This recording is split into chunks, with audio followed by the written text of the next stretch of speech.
ಸುಮ್ಮನೆ T V ನೋಡೋ ಬದಲು ಏನಾದರೂ ಮಾಡಿಕೊಂಡು ತಿನ್ಕೋತ ಟಿ ವಿ ನೋಡ್ತಿದ್ರೆ ಎಷ್ಟು ಚೆನ್ನಾಗಿರುತ್ತಲ್ವಾ? ಹೌದು ಪವಿ, ನೀನು ಹೇಳ್ತಾ ಇರೋದು ನಿಜಾನೇ. ಹೋಗು, ಏನಾದರೂ ಮಾಡ್ಕೊಬರೋಗು. ನಾನಾ? ಅರುಣ್, ನನಗೆ ಏನು ತಾನೇ ಮಾಡೋಕ್ಕೆ ಬರುತ್ತೆ ಹೇಳು? ಆ ಥರ ಮಾಡೋದಿಲ್ಲ ನೀನು ತಾನೇ. ಹೋಗು ಅರುಣ್, ಪ್ಲೀಸ್ ಏನಾದರೂ ಬಿಸಿ ಬಿಸಾಕಿ ಮಾಡ್ಕೊಬರೋಗು. ಅರುಣ್, ನನಗೆ ಎಷ್ಟು ಸರಿ ಹೇಳಿದ್ರಿ ಮನೇಲಿ ಇರಬೇಕಾದ್ರೆ ಶೂ ಹಾಕೋಬೇಡ ಅಂತ? ನನಗೆ ಹೇಳಿ ನೀನು ಹಾಕ್ಕೊಂಡಿದ್ಯಲ್ಲೇ. ಈ ಶೂ ಮನೆ ಒಳಗಡೆ ಹಾಕೋ ಶೂ, ಅದೇ ನಿಂದು ಆಚೆಗೂ ಇದೆ ಹಾಕೊಂಡು ಹೋಗ್ತೀಯಾ, ಒಳಗಡೆ ಇದೆ ಹಾಕೊಂಡು ಹೋಗ್ತೀಯಾ, ಸೋಫಾ ಮೇಲೆ ಕಾಲು ಇಟ್ಕೊಂಡಿದ್ದಿಲ್ಲ, ಗಲೀಜಾಗಲ್ವಾ? ಹೋಗು, ಅಲ್ಲಿ ಬಿಟ್ಟು ಬರೋಗು. ಇವಾಗ ಓಕೆನಾ? ಹಾಂ, ಹೀಗೆ ಓಕೆ. ಅಲ್ಲ ಪವಿ, ಆವತ್ತು ದೊಡ್ಡದಾಗಿ ನಿಮ್ಮಪ್ಪ ಏನು ಹೇಳ್ಬಿಟ್ರಲ್ಲ, ನೀವೇನೋ ಬಿಸ್ನೆಸ್ ಮಾಡಿ ಅಲ್ಲಿ ಅಂದರೆ ಹಣದ ಬಗ್ಗೆ ಯೋಚನೆ ಮಾಡಬೇಡಿ, ನಾನು ಎಷ್ಟು ಬೇಕಾದರೂ ಕೊಡ್ತೀನಿ ಅಂತ. ಆವಾಗ ಹೋಗಿದ್ದ ಆಸಾಮಿ ಇವತ್ತಿನ ತನಕ ಪತ್ಕೆನೇ ಇಲ್ವಲ್ಲ, ಏನಾಗಿರ್ಬೋದು ಅಂತೀಯಾ? ಹಾಂ, ಅಯ್ಯೋ ಅರುಣ್, ಅದು ಅಪ್ಪ ಫೋನ್ ಮಾಡಿದ್ರು, ನಾನೇ ನಿನ್ಗೆ ಹೇಳಿ ಮರ್ತೋಗ್ಬಿಟ್ಟೆ. ಅದೇನು ಅಂದರೆ ಯಾರನ್ನೂ ದುಡ್ಡು ಕೇಳಿದ್ರಂತೆ, ಅವರು ಕೊಡೋಕ್ಕೆ ತಡ ಆಯ್ತಂತೆ, ಅದಕ್ಕೆ ಒಂದೆರಡು ಲೇಟ್ ಆಗುತ್ತಮ್ಮ ಅಂತ ನನಗೆ ಫೋನ್ ಮಾಡಿ ಹೇಳಿತು ಅಪ್ಪ. ಹೌದಾ? ನೀನು ನಂಗೆ ಹೇಳ್ಬೇಕಿತ್ತಾನೆ. ಅಯ್ಯೋ, ಹೇಳ್ಬೇಕು ಅಂತ ಅನ್ಕೊಂಡ, ಹೀಗೆ ಮರ್ತೋಗ್ಬಿಟ್ಟೆ. ಅಲ್ಲ ಪವಿ, ಇವಾಗ ನಿಮ್ಮಪ್ಪ ಕಾಸು ಕೊಟ್ರೆ ನಾವೇನು ಕೆಲಸ ಮಾಡೋದು? ಅರುಣ್, ಅದ್ರ ಬಗ್ಗೆ ನಾನೊಂದೇನೋ ಯೋಚನೆ ಮಾಡಿದ್ದೀನಿ. ಅಪ್ಪ ದುಡ್ಡು ಕೊಟ್ಟರೆ ನಾವೊಂದು ಬಟ್ಟೆ ಅಂಗಡಿ ಓಪನ್ ಮಾಡೋಣ. ಏನು, ಬಟ್ಟೆ ಅಂಗಡಿನಾ? ಹಾಂ, ಐಡಿಯಾನು ಚೆನ್ನಾಗಿದೆ. ಆದರೆ ಬಟ್ಟೆ ಅಂಗಡಿಗೆ ಒಳ್ಳೆ ಜಾಗ ಸಿಗಬೇಕು, ಅಂಗಡಿ ಸಿಗಬೇಕು, ಇದೆಲ್ಲ ನಮಗೆ ಹೆಂಗೆ ಗೊತ್ತಾಗುತ್ತೆ? ಅಯ್ಯೋ, ಅದ್ರ ಬಗ್ಗೆ ನೀನು ಯೋಚನೆ ಮಾಡೋಕ್ಕೆ ಹೋಗಬೇಡ. ನಮ್ಗೆ ಅಷ್ಟು ಜನ ಪರಿಚಯ ಇದ್ದಾರಲ್ಲ, ಅವ್ರನ್ನೆಲ್ಲ ಕೇಳ್ಕೊಂಡ್ರೆ ಹೇಗಾದರೂ ಮಾಡಿ ನಾವು ಈ ಕೆಲಸ ಮಾಡ್ಬೋದು. ಅಪ್ಪನ ಸಹಾಯ ಬೇಕಾದರೆ ತಗೊಳ್ಳೋಣ. ಅಲ್ಲ ಪವಿ, ಅಂಗಡಿ ಬೇಕಾದಷ್ಟು ದುಡ್ಡು ನಿಮ್ಮಪ್ಪ ಕೊಡ್ತಾರೆ ಅಂತೀಯಾ? ಅದಕ್ಕೆ ತುಂಬ ದುಡ್ಡು ಬೇಕಲ್ವೇನೆ? ಅದೆಲ್ಲ ಪೂರ್ತಿ ಕೊಡು ಅಂತ ಹೇಗೆ ಕೇಳೋಕ್ಕಾಗುತ್ತೆ? ಅಲ್ಲ ಅರುಣ್, ಕೊಡು ಅಂತ ಕೇಳ್ತಿಲ್ಲ, ಕೊಡಲೇಬೇಕು. ಅಲ್ಲ, ಅಪ್ಪನಿಗೆ ನಾನು ಒಬ್ಬಳೇ ಮಗಳಿರೋದು, ನನಗೆ ಕೊಡ್ದಂಗೆ ಮತ್ತೆ ಇನ್ಯಾರಿಗೆ ಕೊಡ್ತಾರೆ ಹೇಳೇನು? ನೋಡು, ನಾನು ಒಂದು ವೇಳೆ ಕೇಳದೆ ಹೋಗ್ಬಿಟ್ರೆ ಅಪ್ಪ ಸುಮ್ಮನಿರೋದಿಲ್ಲ. ಆ ದುಡ್ಡನ್ನ ಎಲ್ಲರಿಗೂ ಹಂಚಿಬಿಡ್ತಾರೆ, ಅಂದರೆ ಅಣ್ಣನ ಮಕ್ಕಳಿಗೆ, ತಮ್ಮನ ಮಕ್ಕಳಿಗೆ, ಹೀಗೆ. ಅವರು ತುಂಬ ಮೋಸಗಾರರು ಗೊತ್ತಾ, ನಮ್ಮ ದೊಡ್ಡಪ್ಪ ಚಿಕ್ಕಪ್ಪ ಎಲ್ಲನೂ. ಅವ್ರಿಗೆ ಚೆನ್ನಾಗಿ ಗೊತ್ತು ನನಗೆ ಕೊಟ್ಬಿಡ್ತಾರೆ ನಮ್ಮಪ್ಪ ಅಂದ್ಬಿಟ್ಟು, ಸುಮ್ಮನೆ ಅದು ಇದು ಕಾರಣ ಎಲ್ಲ ಹೇಳ್ಬಿಟ್ಟು ಸುಮ್ಮನೆ ಕಿತ್ಕೊಬಿಡ್ತಾರೆ ಅರುಣ್. ಅದಕ್ಕೆ ನಮ್ಮ ಅಪ್ಪ ಹತ್ರ ಎಷ್ಟಾಗುತ್ತಲ್ಲ ಅಷ್ಟು ಕಿತ್ಕೊಂಡ್ಬಿಡೋಣ.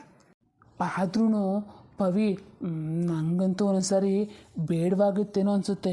ಯಾಕೆಂದರೆ ಮಾವನ ದುಡ್ಡು ತೊಗೊಂಡು ಅಳಿಯ ಉದ್ಧಾರ ಆದ ಅಂತ ಒಂದು ಮಾತು ಬಂದ್ಬಿಡ್ತಲ್ಲ, ಅದಕ್ಕೆ ಹೇಳ್ತಾ ಇದ್ದೀನಿ. ಯಾರು ಹಂಗಂತಾರೆ ಅರುಣ್? ನೋಡು, ಅವರು ಇವರು ಮಾತಾಡೋದ್ರ ಬಗ್ಗೆ ನೀನು ತಲೆ ಕೆಡಿಸ್ಕೋಬೇಡ. ಜನ ಹೇಗಿದ್ರು ಮಾತಾಡ್ತಾರೆ ಕಣೋ, ಚೆನ್ನಾಗಿದ್ರು ಮಾತಾಡ್ತಾರೆ, ಕೆಟ್ಟೋದ್ರು ಮಾತಾಡ್ತಾರೆ. ಅವ್ರಿಗೆ ಮಾತಾಡ್ಬಿಟ್ರೆ ಬೇರೆ ಕೆಲಸನೇ ಇರೋದಿಲ್ಲ. ಹಾಗಾಗಿ ನೀನು ಹಂಗೆಲ್ಲ ಏನು ಯೋಚನೆ ಮಾಡೋಕ್ಕೆ ಹೋಗಬೇಡ. ಹಂಗಂತೆ ಪವಿ, ನೀನು ಹೇಳ್ತಾ ಇರೋದು ಕೂಡ ಸರಿಯಾಗಿ ಇದೆ ಅಂತ ಅನಿಸುತ್ತೆ. ಸರಿ, ಹೋಗಲಿ ಬಿಡು, ಹಾಗೆ ಮಾಡಿದ್ರಾಯ್ತು. ಮಾವ ಬಂದಮೇಲೆ ಒಂದು ಸಾರಿ ಇದ್ರ ಬಗ್ಗೆ ಮಾತಾಡ್ತೀನಿ. ಮಾವ ನಾನು ಈ ಥರ ಯೋಚನೆ ಮಾಡಿದ್ದೀನಿ ಸರಿನಂತ ಕೇಳ್ತೀನಿ. ಮಾವ ಸರಿಯಪ್ಪ ಅಂದರೆ ನಾವು ಮುಂದುವರಿಬೋದು. ಏನಂತೀಯ? ಆಯಿತು. ನೀನು ಹೇಳೋದಕ್ಕೂ ಮೊದಲು ಅಪ್ಪಂಗೆ ನಾನು ವಿಷಯ ಹೇಳ್ತೀನಿ. ನೀನು ಹೇಳಿದ್ರೆ ಅಪ್ಪಂಗೆ ಅರ್ಥ ಆಗಲ್ಲ, ನಾನು ನೀಟಾಗಿ ಬಿಡಿಸಿ ಹೇಳಿದ್ರೆ ಅರ್ಥ ಮಾಡ್ಕೊಳುತ್ತೆ. ಆಯ್ತಮ್ಮ, ಏನೋ ಮಾಡು. ನೀನುಂಟು, ನಿಮ್ಮಪ್ಪ ಉಂಟು, ನಂದೇನಿದೆ? ಅಪ್ಪ ಮಗಳು ಹೇಳ್ದಂಗೆ ತಲೆ ಆಡಿಸ್ತೀನಿ, ಅಷ್ಟೇ ನನ್ನ ಕೆಲಸ. ಸಾಕು, ನೀನು ಅದೊಂದು ಕೆಲಸ ಮಾಡಿದ್ರೆ ಬೇರೆ ಏನೂ ಬೇಕಾಗಿಲ್ಲ. ಸರಿ, ಹೋಗು, ಏನಾದರೂ ಮಾಡ್ಕೊಬರ್ತೀನಕ್ಕೆ. ಏನು ಮಾಡ್ಕೊಂಬರ್ಲಿ? ಬಿಸಿ ಬಿಸಿಯಾಗಿ ಬಜ್ಜಿ ಮಾಡ್ಕೊಬರು. ಹೌದಾ? ಸರಿ ತಡಿ, ಹೋಗಿ ಬೇಗ ಮಾಡ್ಕೊಬರ್ತೀನಿ. ರಾಧಕ್ಕ ಮನೆಗೆ ಯಾರಿಗೋ ಬಾಡಿಗೆ ಬಂದರು ಅಂತ ಅಂದಂಗಿತ್ತು, ಹೋಗಿ ನೋಡ್ಕೊಂಬಂದ್ರೆ ಆಗಿತ್ತಪ್ಪ. ಏನು ಮಾಡಲಿ, ತಡಿ, ಇವಾಗಲೇ ಬೇಡ, ಸಂಜೆ ಹೋಗ್ತೀನಿ. ಅಪ್ಪ, ನೋಡಪ್ಪ, ಎಲ್ಲ ಬಟ್ಟೆ ತೊಗೊಬಂದಿದ್ದೀವಿ. ಇದ್ರಲ್ಲೇನಾದ್ರೂ ಕಡಿಮೆ ಇದ್ದರೆ ನೋಡ್ಬಿಟ್ಟು ಹೇಳಕ್ಕೆ ಹೇಳಪ್ಪ. ಮಗನೇ, ಯಾರಿಗೆ ಏನು ಹೇಳೋದು ಬಿಡಪ್ಪ, ನನಗೆ ಗೊತ್ತಾಗುತ್ತಲ್ಲ, ಸಾಕು ಬಿಡು, ಇಷ್ಟೇ. ಹಂಗಲ್ಲಪ್ಪ, ಮನೇಲಿ ನಡ್ತಾ ಇರೋದು ಮೊದಲ ಶುಭ ಕಾರ್ಯ ಇದು. ಹಾಗಾಗಿ ಯಾರಿಗೇನು ಕೊಡಬೇಕು ಅನ್ನೋದು ನನಗೆ ನಿನಗೆ ಎಲ್ಲಿ ಗೊತ್ತಾಗುತ್ತೆ ಹೇಳು, ಅದಕ್ಕೆ ಕೇಳು ಅಂತ ಹೇಳಿದ್ದು. ಸರಿಪ್ಪ. ನೋಡೆ ಮೂದೇವಿ, ಅಲ್ಲಿ ಹೋಗ್ಬಿಟ್ಟು ನೋಡು, ಯಾರ್ಯಾರು ಏನು ಬೇಕು ಅಂತೆಲ್ಲ ಚೀಟಿಲಿ ಬರೆದು ಕೊಟ್ಟಿದೆಯಲ್ಲ, ಅದೆಲ್ಲ ಕರೆಕ್ಟಾಗಿ ತೊಗೊಬಂದಿದ್ದೀವಿ, ಹೋಗಿ ಚೆಕ್ ಮಾಡು. ಎಲ್ಲ ನನಗೆ ಇಷ್ಟ ಆಗಿರೋ ಕಲರ್ಸೇ ಇದ್ದಾವೆ ರೀ. ಈ ಸೀರೆಗಳು ತುಂಬ ಚೆನ್ನಾಗಿದೆ ರೀ. ಅದರಲ್ಲಂತೂ ಈ ಬಣ್ಣ ಇದೆಯಲ್ಲ, ನನಗೆ ತುಂಬಾ ಇಷ್ಟ. ಇದು ಸಾವಿತ್ರಮ್ಮನಿಗೆ, ಇದು ಗೀತಮ್ಮನಿಗೆ, ಇದು ಪುಷ್ಪಕ್ಕನಿಗೆ. ಹಾಂ ಸಾಕು ಬಿಡಿ ರೀ, ಸೀರೆ ಎಲ್ಲ ಕರೆಕ್ಟಾಗಿದೆ ರೀ, ಸಾಕು, ಇನ್ನೇನು ಬೇಕಾಗಿಲ್ಲ. ಅಂದಂಗೆ ಮದುವೆ ಏನಿಗೆ ಏನು ಮದುವೆ ಹೆಣ್ಣಿಗೆ ಅವಳಿಗೆ ಏನು ಬೇಕಲ್ಲ ಅದೆಲ್ಲ ತೊಗೊಂಡಿದ್ದಾಳೆ. ಅವಳ ಬಗ್ಗೆ ಎಲ್ಲ ನೀನು ಯೋಚನೆ ಮಾಡೋದಿಲ್ಲ, ಏನು ಬೇಕಾಗಿಲ್ಲ. ಹೌದಾ, ಸರಿ ರೀ. ಅಲ್ಲ, ಗಂಡು ಮಕ್ಳ ಬಟ್ಟೆ ಇಲ್ಲಿ?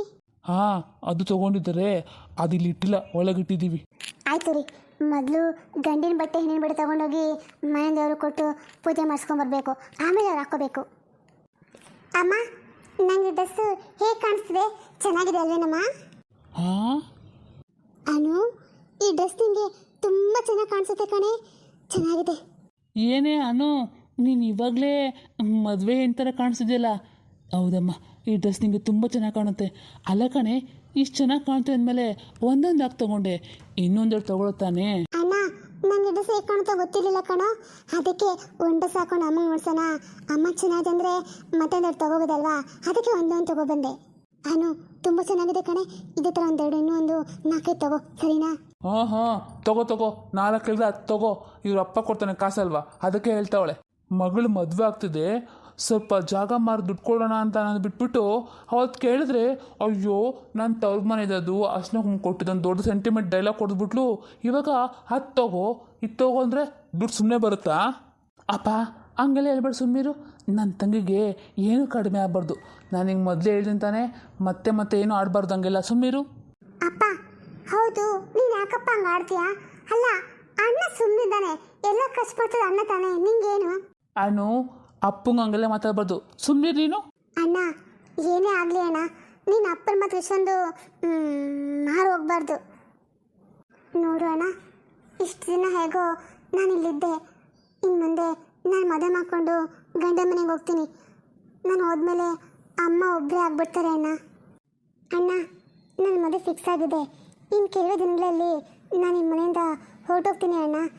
ಆದರೆ ಒಂದು ಮಾತು ಹೇಳಬೇಕಾಗೈತೆ, ದಯವಿಟ್ಟು ನಾನು ತಡಿಬೇಡ. ನಿನ್ನ ಅಮ್ಮನ ಮೇಲೆ ಎಷ್ಟು ಕೋಪ ಇದೆಯೋ ನನಗೆ ಗೊತ್ತು, ಆ ಕೋಪದಿಂದ ಎಷ್ಟು ನೋವಿದೆಯೋ ಅನ್ನೋದು ನನಗೆ ಗೊತ್ತು ಅಣ್ಣ. ಆದರೆ ಎಷ್ಟೇ ಕೋಪ ಇದ್ದರೂ ಅಮ್ಮನೇ ಅಲ್ವಾ ಅಣ್ಣ? ಅವರು ಕೂಡ ನಿನ್ನ ಒಂದೇ ಒಂದು ಮಾತುಗಾಗಿ, ನಿನ್ನ ಒಂದೇ ಒಂದು ನಗುಗಾಗಿ ಎಷ್ಟೋ ದಿನಗಳಿಂದ ಕಾಯ್ತಾ ಇದ್ದಾರೆ ಅಣ್ಣ. ಅದನ್ನು ನಾನು ದಿನ ನೋಡಿದ್ದೀನಿ. ನಾನು ಇಷ್ಟು ವರ್ಷದಿಂದ ನಿಮ್ಮಿಬ್ಬರ ಮಧ್ಯೆ ಎಲ್ಲ ಸರಿ ಹೋಗಬೇಕು, ನೀನು ಒಂದೊಂದು ಸರಿ ಅವ್ರನ್ನ ಅಮ್ಮ ಅಂತ ಬಾಯ್ಬಿಟ್ಟು ಕರಿಬೇಕು ಅಂತ ಆ ದೇವ್ರನ್ನ ನಾನು ದಿನ ಬೇಡ್ಕೊತಾ ಇದ್ದೆ ಅಣ್ಣ. ನಾನು ಒಬ್ಬಳೇ ಅಲ್ಲ, ಅಮ್ಮನ ಪ್ರಾರ್ಥನೆ ಕೂಡ ಪ್ರತಿದಿನ ಇದೇ ಆಗಿತ್ತು. ಆದರೆ ಈಗ ನಾನು ಈ ಮನೆ ಬಿಟ್ಟು ಹೋಗ್ಬೇಕಾಗಿದೆ. ಆದರೆ ನನ್ನ ಮನೆ ಬಿಟ್ಟು ಹೋದ್ಮೇಲೆ ಅಮ್ಮ ಒಬ್ಬರೇ ಒಂಟಿ ಆಗಿಬಿಡ್ತಾರೆ ಅಣ್ಣ. ಅವ್ರನ್ನ ನೀನು ಚೆನ್ನಾಗಿ ನೋಡ್ಕೊ, ಅವ್ರ ಆರೋಗ್ಯದ ಬಗ್ಗೆ ಗಮನ ಕೊಡು ಅಣ್ಣ. ಅವರು ಒಂಟಿ ಆಗಿದ್ದೀನಿ ಅಂತ ಯಾವತ್ತೂ ಅನಿಸ್ಬಾರ್ದು, ಹಾಗೆ ನೋಡ್ಕೊತೀಯ ಅಲ್ವಾ ಅಣ್ಣ? ಅಣ್ಣ, ಇನ್ನೊಂದು ಮಾತು, ನಾನು ಯಾವಾಗಾದರೂ ಈ ಮನೆಗೆ ಬರಬೇಕಾದ್ರೆ ಅಮ್ಮ ಮತ್ತು ನೀನಿಬ್ಬರು ಒಟ್ಟಿಗೆ ನನ್ನ ಹತ್ರ ನನಗೆ ಕರ್ಕೋಬೇಕು. ಅದಕ್ಕಿಂತ ದೊಡ್ಡ ಹುಡುಗರೆ ನನಗೇನು ಬೇಡ ಅಣ್ಣ. ನನ್ನ ಮೇಲೆ ನಿಜವಾಗೂ ಪ್ರೀತಿ ಇದ್ದರೆ ನನ್ನ ಮಾತನ್ನು, ಈ ಆಸೆನ ಈಡೇರಿಸೋಣ. ಅಮ್ಮನ ಚೆನ್ನಾಗಿ ನೋಡ್ಕೋ ಅಣ್ಣ. ನಾನು ನೆಮ್ಮದಿಯಿಂದ ಈ ಮನೆಯಿಂದ ಹೋಗ್ಬೇಕಂದ್ರೆ ನೀನು ಈ ಕೆಲಸನ ಮಾಡಲೇಬೇಕು. ಹಾಂ, ಆಯಿತು. ಏನು ಇದೆಲ್ಲ ಟ್ರೈನಿಂಗು ನಿಮ್ಮ ಅಮ್ಮಂದೇನಾ? ನನಗೇನು ಹಂಗೆ ಅನಿಸುತ್ತೆ. ನೋಡೋಣ, ಇದ್ರ ಬಗ್ಗೆ ಎಲ್ಲ ನೀನು ಯೋಚನೆ ಮಾಡಬೇಡ, ಅದೆಲ್ಲ ಹೇಗೋ ಆಗುತ್ತೆ. ಮೊದಲು ನೀನು ಸುಖವಾಗಿರಬೇಕು, ಆಯಿತಾ? ನೀನು ಅಲ್ಲಿಗೆ ಹೋದ್ಮೇಲೆ ಹೊಸ ಜಾಗ, ಹೊಸ ಜನ, ಇದ್ರ ಬಗ್ಗೆ ಯೋಚನೆ ಮಾಡು, ಆಯಿತಾ? ಅಣ್ಣ, ನನಗೆ ನನ್ನ ಬಗ್ಗೆ ಚಿಂತೆ ಇಲ್ಲ ಕಣೋ. ನನ್ನ ಚಿಂತೆ ಎಲ್ಲ ನಾನು ಅಮ್ಮನ ಬಗ್ಗೆನೇ. ಅಯ್ಯಯ್ಯೋ, ಏನಿದು? ನೀನು ಮದುವೆ ಮಾಡ್ಕೊಂಡು ಹೋದ್ಮೇಲೆ ನಿಮ್ಮ ಅಮ್ಮನ ನಾನು ನಿಮ್ಮ ಮನಸ್ಸು ಸೇರಿಕೊಂಡು ಸಾಯಿಸ್ಬಿಡ್ತೀವೋ ಹೇಗೆ? ಅಪ್ಪ, ಅಮ್ಮ ಇವಾಗೇನು ಜೀವಂತವಾಗಿದೆ ಅಂತ ಅನ್ಕೋಬಿಟ್ಟಿದ್ಯಾ? ದಿನ ಚುಚ್ಚಿ ಮಾತಾಡೋದ್ರಿಂದನೇ ಅಮ್ಮ ಅರ್ಧ ಜೀವ ಹೋಗ್ಬಿಟ್ಟಿದೆ. ಟ್ರೈನಿಂಗು ಚೆನ್ನಾಗಿ ಕೊಟ್ಟಿದ್ದಾಳೆ ನಿಮ್ಮ ಅಮ್ಮ ನಿನಗೆ. ನೋಡು ಮಗಳೇ, ನಿಮ್ಮ ಅಮ್ಮನ ಮಾತು ಕೇಳಬೇಡ, ಅವಳು ಸರಿ ಇಲ್ಲ. ಅಪ್ಪ, ಮುಚ್ಚವ ಬಾಯಿನ. ಇಷ್ಟು ವರ್ಷ ಇದೇ ಮಾತು ಹೇಳಿ ನಮ್ಮ ಅಣ್ಣನ ಮೂಕರಾಗಿ ಮಾಡ್ಬಿಟ್ಟಿದ್ಯಾ. ಅಮ್ಮನ ಬಗ್ಗೆ ಇಲ್ದದನ್ನೆಲ್ಲ ಹೇಳಿ ಅಮ್ಮ ನಿಜವಾಗ್ಲೂ ಏನು ಅಂತ ನನಗೆ ಅರ್ಥ ಆಗಿದೆ ಅಣ್ಣ. ನನ್ನಮ್ಮ ಏನು ಅಂತ ನಂಗೆ ಚೆನ್ನಾಗಿ ಗೊತ್ತು. ಇದೇ ಕೊನೆ. ಇನ್ನೊಂದು ಸಾರಿ ನನ್ನ ಅಮ್ಮನ ಬಗ್ಗೆ ಒಂದೇ ಒಂದು ಕೆಟ್ಟ ಮಾತಾಡ್ತೀಯೋ ಚೆನ್ನಾಗಿ ಗೊತ್ತಿಲ್ಲ, ನೋಡ್ಕೊ. ಅನು, ಹಾಗೆಲ್ಲ ಮಾತಾಡ್ಬಾರ್ದಮ್ಮ, ಸುಮ್ಮನಿರು. ಅವ್ರು ಎಷ್ಟೇ ಆಗಲಿ ನಿಮ್ಮ ಅಪ್ಪ ಅಲ್ವಾ? ಹಾಗೆಲ್ಲ ಹಿಂದೆ ಮುಂದೆ ನೋಡಿದೆ ಹಂಗೆಲ್ಲ ಮಾತಾಡಬಾರ್ದು ಅಮ್ಮ. ನೋಡಿದ್ಯಪ್ಪ, ನೋಡಿದೆ ನಮ್ಮಮ್ಮನ್ನ. ಇಷ್ಟು ಕೆಟ್ಟ ಮನುಷ್ಯನೂ ಅಮ್ಮ ಎಷ್ಟು ಒಳ್ಳೆಯದು ಹೇಳ್ಕೊತಾರೆ. ನೋಡಪ್ಪ, ನಾನು ನಿಂಗೆ ಇವತ್ತೊಂದು ಮಾತಾಡ್ತೀನಿ ಕೇಳು. ನೀನು ಅಮ್ಮನ ಬಗ್ಗೆ ಎಷ್ಟೇ ಕೆಟ್ಟ ಮಾತಾಡಿದ್ರು ಅಮ್ಮ ಇದುವರೆಗೂ ಒಂದೇ ಒಂದು ಕೆಟ್ಟ ಮಾತು ಬಿಡ ನಿನ್ನ ಬಗ್ಗೆ ನಮ್ಗೆ ಹೇಳಿಲ್ಲ. ನಿನಗೆ ಗೊತ್ತಾ? ಅಮ್ಮನಿಗೆ ನೀನು ಎಷ್ಟು ಕಾಟ ಕೊಡ್ದೆ ಅಂತ ನನಗೆ ಗೊತ್ತಪ್ಪ. ನಾನು ಚಿಕ್ಕೋಳೆ ಇರ್ಬೋದು, ಆದರೆ ನನಗೂ ವಯಸ್ಸು ಆಗ್ತಾ ನನಗೆ ಆ ಕಷ್ಟ ಎಲ್ಲ ಏನು, ಅದರಿಂದ ಎಷ್ಟು ನೋವಿತ್ತು ಅಂತ ನಂಗೆ ತುಂಬ ಚೆನ್ನಾಗಿ ಅರ್ಥ ಆಗಿದೆ ಅಪ್ಪ.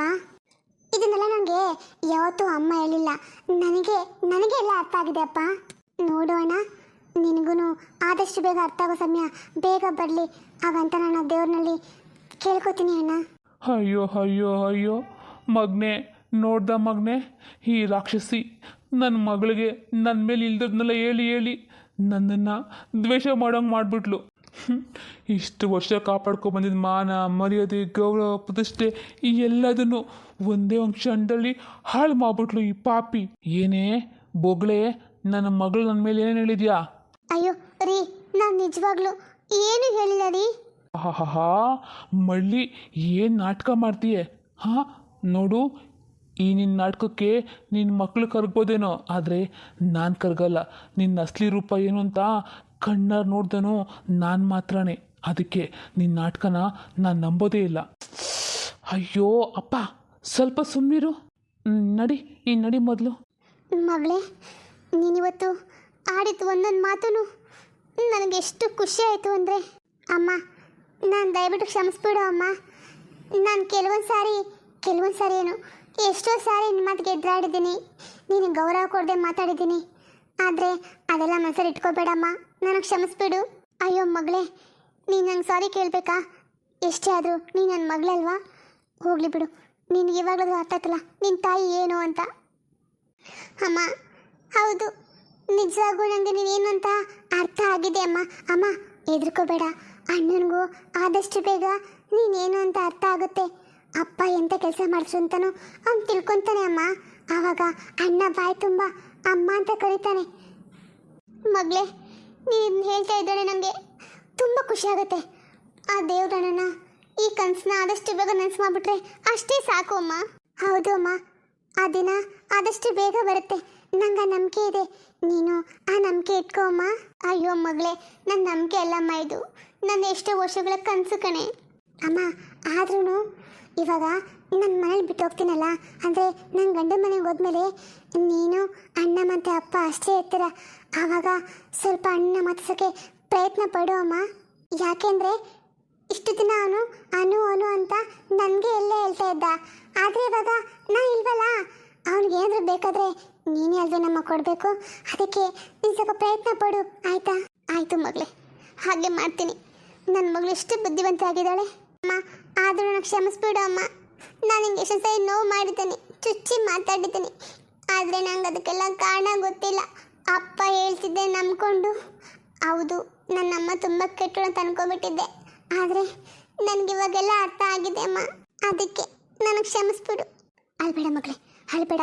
ತಾಯಿ ಮಗಳ ಬಗ್ಗೆ ಕ್ಷಮೆ ಎಲ್ಲ ಕೇಳೋದು ಯಾಕೆ ಹೇಳು? ನೀನು ಸುಖವಾಗಿದ್ದರೆ ನಂಗಷ್ಟೇ ಸಾಕು ಮಗಳೇ. ಸರಿ ಬಾ, ಈ ಬಟ್ಟೆ ತೊಗೊಂಡೋಗಿ ಒಳಗೆ ಎತ್ತಿಡೋಣ.